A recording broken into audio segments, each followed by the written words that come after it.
মুক্তি পেতে চলেছে অজয় দেবগনের ছবি ময়দান।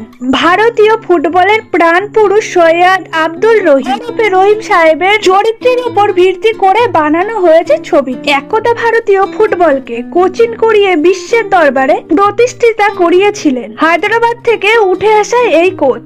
মাত্র 53 বছর বয়সেই প্রয়াত হন তিনি। যদি ভারতীয় ফুটবল তাকে অকালে না হারাতো তাহলে হয়তো ফুটবল খেলার স্বপ্ন আধুরা থাকতো না। 1950 সাল থেকে দায়িত্ব নিয়েছিলেন ফুটবলের, কাজ করেছিলেন 1963 সাল পর্যন্ত। আর এই 13 বছরের মধ্যেই দেশকে এনে দিয়েছিলেন দুটি এশিয়ান গেমসের সেরা ট্রফি। ছবিটির পরিচালক অমিত শর্মা আর প্রধান চরিত্রে অভিনয় করছেন অজয় দেবগন। 1951 সালে দিল্লিতে তার কোচিংয়েই ইরানকে হারিয়ে এশিয়ার সেরা হয় ভারত। এরপর 1956 সালে অলিম্পিকে চতুর্থ স্থান দখল করেন রহিম সাহেবের দল। 1962 সালে যখন ভারত এশিয়ান গেমসের ফাইনালে উঠল তখন দুরারোগ্য ক্যান্সারে আক্রান্ত তিনি। হাতে সময় কম, তাই ছেলেদের থেকে চেয়ে নিয়েছিলেন শেষ ট্রফিটা। বলেছিলেন এটাই তার শেষ ইচ্ছা। এভাবে জাকার্তায় দল কোরিয়ার মুখোমুখি হওয়ার আগে দলকে তাতিয়েছিলেন রহিম সাহেব। দলও এসেছিল ভালো, শক্তিশালী কোরিয়ানদের হারিয়ে এশিয়া